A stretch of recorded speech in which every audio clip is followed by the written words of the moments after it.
Good evening. I want to welcome all the membership here this evening, all the elders, some of the youth that are here, our membership, and Harold and his team. I want to start off first thanking a couple of the women from our community that nominated me for the position of chief again this year. And as I've stated to a number of the people, I'm always honored to represent our community wherever I have to go to try and better the conditions in our community.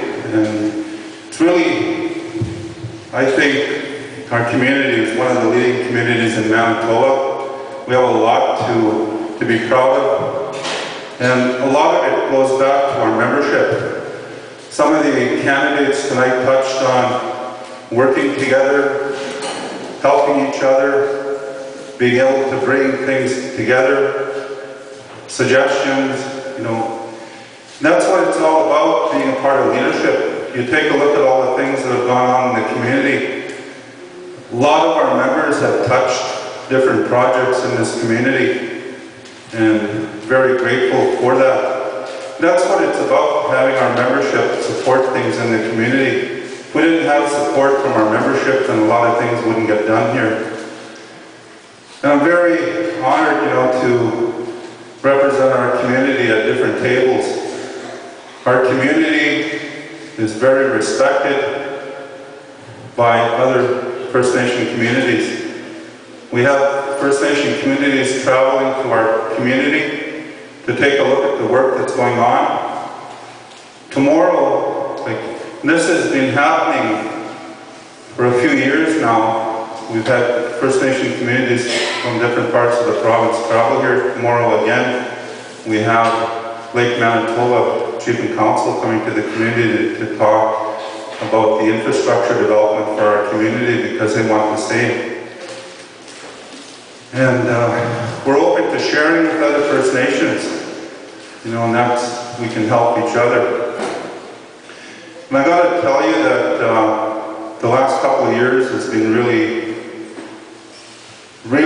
I don't know how to say it, but it's been really good for our community because of the support that we've received from both federal and provincial governments. And that's what it's about too, being on leadership. You got to be able to build relationships with government. We have good support from our Member of Parliament, James Bazan. We've met with Indian Affairs in Ottawa. We've laid out the plans for the community. Some people have talked about long-term planning too. We have a 20-year plan, which was just completed last year, and we've already started work on implementing that plan. And this is what we've shown government. We've shown government that, we have a plan in place. This is what we want to achieve. Everything from our infrastructure development in the community that you see going on, all the road development, water, sewer for the community, facilities that are being developed for the community. The government knows that Fisher River is not just going there, with asking for, different things. They know that we have a plan and we have a goal. And it goes back to the community again, the support we receive from the people. And I just got to tell you a bit about some of the partnerships. We've partnered with the universities the last couple of years. They've really supported helping us lay out planning for the community. We've taken those plans and now we're working towards projects like our fishery project. It's going to benefit the fishers in the community because it also gives the fishers another source of income. We all know that the fishers, struggle year after year with the fisheries, and things are up in the air right now with freshwater fishery too. There's talk about opening it up to a dual marketing. How's that going to impact our fishers here locally? So we got to look at other economic opportunities for fishers. We're looking at building a plant here in the community to harvest rough fish. And it goes with the green energy project too. We want to create biofish products. The university has the money. They got a research grant to develop this plant. products. There's 2 plants in the world right now that are doing this. And Fisher River, along with UW, we want to break into that market. That's an example of a good partnership that's going to benefit our community in the near future. We also partnered with the University of Manitoba. Some of you participated in that project with the university, and we really appreciate what you did, because it helps us with our community planning. It makes things a lot easier for the community members, so we're really grateful for that.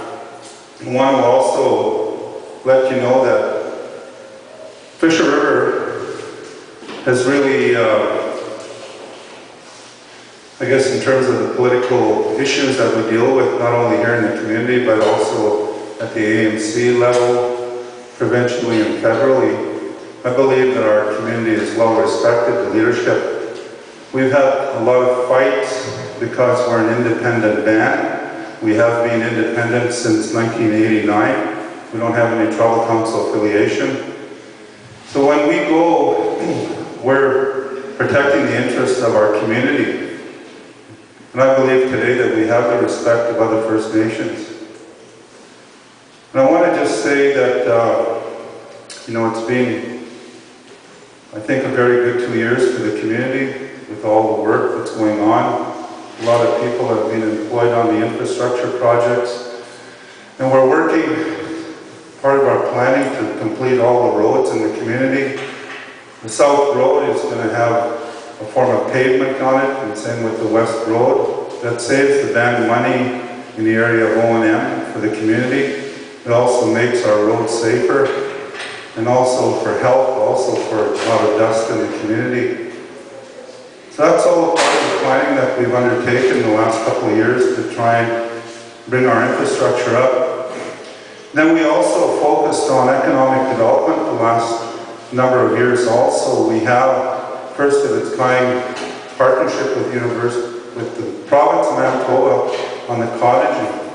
That's going to generate some good money for our members, you know, that want to provide services to that development in the area of construction for the Fisher River builders. It's also service jobs that go with that development. It's going to create long-term revenue for the band also. And that's what we need. Like I've stated in the past too, we cannot rely on government funding 100%.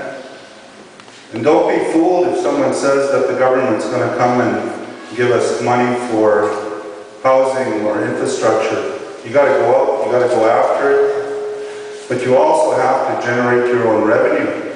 These projects that are going on right now require equity. The South Road project is a $2.3 million project. We have to come up with the equity to access that fund. If you don't have the equity, you can't access those dollars. That's how the federal programming works for a lot of the infrastructure. So we have to create our own sources of revenue. Our store project is another good example. That building and facility, everything in it, is going to be paid within 2 years. And then we can look at other things for that store, another expansion, creates employment, service for our members, you know. So you'll notice a lot of young people work in that store, and that's a really good thing. It gives them an opportunity, you know, to learn about retail. It also helps them when it's time for them to go to school. They'll have some experience in the workforce, so they'll be able to work wherever they travel. And I want to also, this time too, I want to acknowledge one of our council members that declined his nomination, Vince Crate. And Vince, we really appreciate the work that you did for the community for the last 8 years. And I know that you'll do well in whatever you want to do. I want to also thank the existing council too for their support the last couple of years. Darryl touched on it a bit, and I think as any leader, you know, you have to debate the issues. And for those members that sat with us the last couple of years, know that we had debate at those tables. It's not just, we're not all in agreement. Every time we sit down and discuss issues, we debate it, and then we come to a decision. And we all respect the final decision.